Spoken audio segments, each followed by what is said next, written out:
Hi, welcome to Box on the Box Rock and Celluloid, Botbrack for short. Now, obviously I've been celebrating James Bond quite a bit in the last week, but I promise you this is the last video I do. Because I've done like Bond songs, I've done my favourite Bond women, Bond villains, I've even done a Bond style piece of music. But when I started doing these videos, I did a sort of 5-part thing on my favourite James Bond film. So what I thought I'd do today was re-rank them from 25 to number 1 and include No Time to Die. But just before I start, I'll just talk a little bit, my favourite Bonds. Now Daniel Craig's gone to the end of his tenure, come to the end of his tenure as Bond. It's interesting to reflect, is Daniel Craig my favourite Bond? And it's quite a tough thing. I think Daniel Craig's the best Bond in terms of kind of character and acting. Roger Moore is the Bond I grew up with, and his great humour and suaveness has a big hold on me. And then of course Sean Connery invented the whole thing. Reflecting on it now, I don't think Sean Connery's Bond has a lot of depth. He's just got a lot of, pamphlet-like star quality, I suppose. But I think the Connery films are a really high standard. Roger, his films tail off after The Spy Love Me, but, perfect replacement. Daniel, he's got certainly a couple of corkers in his oeuvre, maybe 3. Great acting. So I don't know, it's difficult to kind of choose really. I think those 3 Bonds, I would be hard pressed to pick between. I think they're marginally better than Pierce, who I think is very good. I think Pierce suffers from not very good. He's got a couple of a stinker in his oeuvre, and he's got a fairly duff one, a really good first film and a decent follow-up. And then Dalton, probably the closest to Fleming's Bond, but just not enough films there for him to stretch out and really make the character his own. Obviously, Lazenby only did 1 film, so Lazenby's always going to be 6, Dalton's always going to be 5, I think Brosnan's going to be 4. And then Roger, Sean and Daniel are going to duke it out depending, when you saw their films. Another thing I just thought I'd share with you is some of my James Bond books. These have been kind of like almanacs. This is actually the first movie book I ever got bought for me. My mum and dad got me this for Christmas, I think probably about 1986. So it's just a little annual thing, but it basically takes you out through the films, but this has got a lot of the tech credits in. I think it's like the first time I started to look at, directors, cinematographers, screenwriters, things like that. And then the second one I got again, which was bought for me by my mum and dad, and I guess my mum kind of digs these things out, probably about a year later, is the James Bond Bedside Companion by Raymond Berenson. And this is really good. I'm not a big reader of fiction, so I've read a few Fleming novels. But what this does has synopsises of the films and the Fleming novels and how they compare. Obviously, it only goes up to, I think, the Living Daylights. But it's good, and you can get plot points and story points and so on from the Fleming stuff, and you can see where that turns up in the Bond films. So that's been really useful. For instance, when Quantum of Solace was released as a title, I wasn't going, what the fuck's Quantum of Solace? I knew it was a short story, and I knew that actually that title worked pretty well as a Bond title, and in the context of Daniel Craig's journey as Bond at that point. But anyway, no one's like the essential Bond. This is a kind of authorised thing, authorised guide. It's kind of a more fancy version of the original annual I got, and it's pretty good, pretty cool pictures and that, and some good little critical overviews. And a fun book I got recently is about a guy called Mark O'Connell called Catching Bullets, and it's just his memoirs of being a Bond fan. His favourite Bond film is View to a Kill, funnily enough. So that's interesting, because View to a Kill is one of my least favourites, as you'll find out. But people have different opinions, but the very best James Bond book, and this is one I recommend, is Licence to Thrill: A Cultural History of James Bond by James Chapman. Now this has got a second print which takes it up to I think Casino Royale. But this guy, he takes a kind of intellectual approach, but it's not too academic, and it's really, really, really good.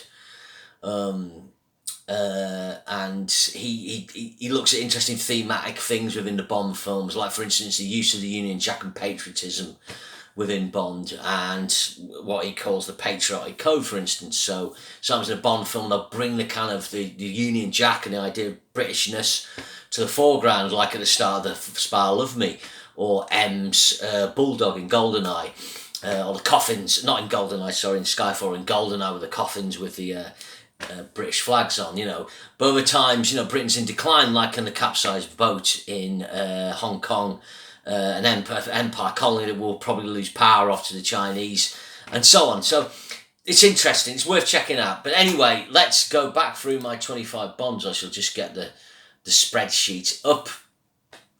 And where is it? I've got to look on my thing. There we are. It's called Bond, the Final Assessment. But what we've got to do is have a top of the pop style rundown. There we go. Okay, so coming in, slipping down from number 19 to 25, it's Quantum of Solace. I watched this recently, and it's a bit of a mess of a film, but the worst crime with it now is it seems boring. Daniel's second film suffered the script stage because of the Hollywood writers' strike. So yeah, I got it pretty shocking. It's gone down quite a lot, but my wife and I watched it and we were just bored. Really sad that Daniel had such a stinker of a second film.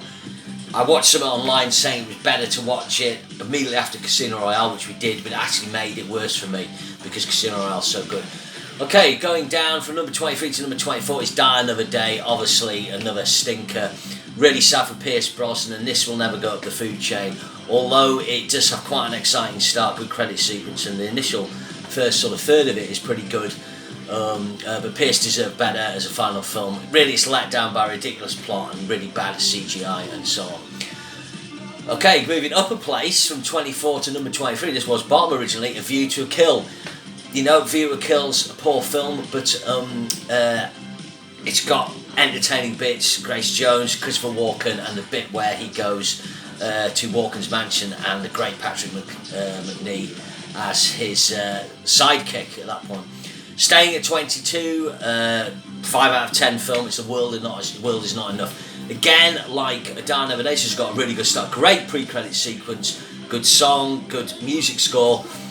Sets things up, but then just gets a bit turgid and becomes a bit boring, and Bond should never be boring. And coming from 20 down to 21 is another Bond I'm afraid is a bit boring when we watched it, and that's Spectre, giving it a 5 out of 10. Again, this film starts really good, right up until we go to Morocco. And then, you know, when they go have the showdown with Blofeld, that happens too quickly. And then the whole bit in London, the final act, is just really not very well done. You know, kind of works better in the context of the new film, which will come to. And moving from 21 up to number 20 is For Your Eyes Only. Sort of 5, 6 out of 10 on this one. You know, still a slightly unmemorable Bond for Roger, but one of Roger's best performances of Bond. And, some cool underwater sequences and a very strong Bond woman. Okay, so breaking into number 19, down from 70, it's Octopussy. Another 6 out of 10, but strong 6 out of 10. People knock this film. Good musical score, good Bond woman, good villain. 2 good villains, good henchmen, lots of things to enjoy in this. Bit of a silly final act. Oh, hold on, I've lost my Yellow Pearl now. We've just got to keep doing that, haven't we? So we're just going to rewind Yellow Pearl and get Bond back up. There we go. Okay, but Octopussy, always quite like this film. Maybe a film too far for Roger, but not quite too far like A View to a Kill. And down from 16 to 18 is Tomorrow Never Dies. 6, 7 out of 10 for this one. Brosnan's sophomore one isn't quite as good as I thought it was at the time, but it is a strong second entry. Brosnan's strong in it. Really good pre-credit sequence, very exciting. Moves really quickly. Michelle Yeoh's really good. Suffers from a weaker third act with lots of kind of running around, gunplay, Hong Kong style. But anyway, still a solid entry for Brosnan, thank Christ. Then going down from 18 to 70 is Moonraker. This film obviously gets knocked. Bond goes into space, but there's still a lot to enjoy with this. Great pre-credit sequence, good song, credits. Roger is still really good. Decent Bond woman, Lois Charles. Hugo Drax, one of the best villains. Great massive production values. Just lose the pigeon doing a double take. Going down from 15 to 16, it's Dr. No, the film that started it all. You know, a classic Bond, sets a template, just suffers in comparison to some of the other Sean Connery films for not having the things in place that we associate with the series, principally the pre-credit sequence and John Barry doing the score. You know, this certainly with a John Barry score would put it up a notch. Very good villain though, Connery's very good. Of course, Ursula Andress, classic. Okay, coming in at number 15, down from 14, Timothy Dalton's second film and his last film as Bond, Licence to Kill, a film that starts off a bit poorly but gets better as it goes along with great action, strong Dalton performance, a really chilling villain in Robert Darby, who's a great henchman, Benicio Toro, and Anthony Zerbe. Watch it, it's a good film. Okay, so new entry at number 14, I'm going for No Time to Die. It's between a 7 and 8 out of 10 at the moment. I can't bring myself to put it above the films that I'm going to read after this. But I do like it. I think it's got some script problems. I think a couple of sequences don't work as well. I think the kind of villain's character tails off a bit. But other things like the Madeline Swan character work a lot better. And there's some really strong sequences, some really strong direction by Kerry Joy Fukunaga. So I'm happy with it. I think it signs off the Daniel era good. I think Daniel's done a couple of classic Bonds and a really strong Bond. And a couple of not very good Bonds. So he's had a good run. Thank you, Daniel.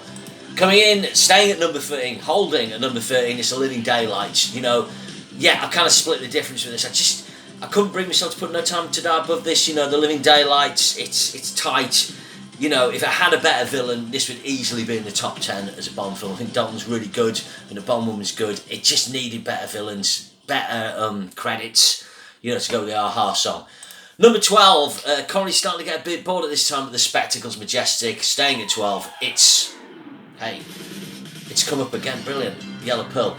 So, you only live twice, brilliant. Great spectacle, you know, you could see the set from the M1. Connery losing interest in Bond at this point, and it suffers from like a weak Bond. You know, Aki's really interesting, she gets killed off, and they end up with Kissy Suzuki, so not the strong female character. Holding at number 11, it's Thunderball. Still suffers from the slowness, the underwater sequences, but it's still got that big spectacle, that great John Barry Scott, and maybe Connery's best performance as James Bond. Domino, Claudia Norga, very good, and a good villain in Largo, Mr. Bond. Number 10, coming down from number 9, Diamonds Are Forever. Obviously, a lot of people think this is too comical, but Connery's having a great time. Jill St. John's a lot of fun. Charles Gray, suave and smooth. Mr. Wit, Mr. Kid, very good. Laugh out loud funny. Suffers from a weak third act, but there's some great surreal moments in this film, particularly when Connery nearly gets incinerated alive. So going up a place to number 9, I kind of changed my mind about this, and it's The Man with the Golden Gun. Yeah, it's daft, but it's hugely entertaining. Scaramanga's Island and Scaramanga are two of the best things ever in a Bond film. It has probably the best stunt with the car flipping. Rog is great, although when he twists Maud Adams' arm, it doesn't quite work. She's beautiful. Brett Ackland's underwritten, but very beautiful.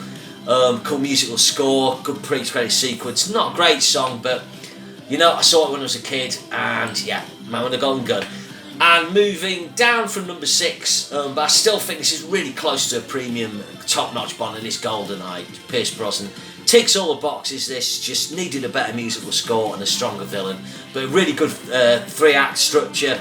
Great action direction by Martin Campbell. Great first Bond performance by Brosnan. Great Bond women. And a great Bond song by the last great Bond song for me by Tina Turner. Actually, maybe not. Chris Cornell is good. Moving up from number 8, it's Live and Let Die. I kind of felt I'd seen it too many times last time, but thinking about it, it's such a classic Bond film in my life. Rog is a little unsteady in a couple of scenes, with a great villain, great henchman, fantastic Bond woman, and a cool 70s funkiness and a kind of surrealism again with the voodoo, and it's unlike any Bond film. Moving up from number 7 to number 6, watched it again, and these next 6 I mark as classic Bonds. I think it's a classic Bond film. It's an 8 out of 10, pushing a 9, and it's Skyfall. Great 3-act structure. I think it works him going back to his family home. I love that, and it holds up really good. Daniel's great. Judi Dench is stupendous. I'm just rewinding Yellow Pearl because I've got to keep it going. Judi Dench, stupendous. And really good villain in Javier Bardem. He's having a lot of fun. I think it benefits from his camp approach and humour.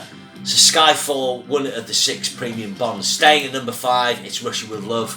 Maybe not as exciting as these other Bonds, and maybe even Dr. No has a more, twisted villain and it's got a hideout, but it's a template spy thriller Bond. I've said it before, when they want to get back to basics, Russia with Love is always a way to do it, and it has a great ensemble cast. It's the first Bond film where they put every member of the cast is working really well. So 8 out of 10, 8.5, premium Bond. Number 4, staying at number 4, is Sparrow Love Me. probably the greatest big spectacle Bond, Roger Moore's greatest performance as Bond, his greatest Bond film, probably the film that made sure Bond really survived in the 70s into the 80s, probably the greatest crescent sequence, brilliant henchman, brilliant Bond woman, really good score, probably just lacking a great villain, but very good. Staying at number 3 on Her Majesty's Secret Service, 9 out of 10. The only flaw with this film is sometimes a bit long, but it's principally Lazenby. He's great in the action scenes. It's just his lack of experience as an actor shows. But the very fact that he's in the film means they can do different things, and that's what makes the film so special.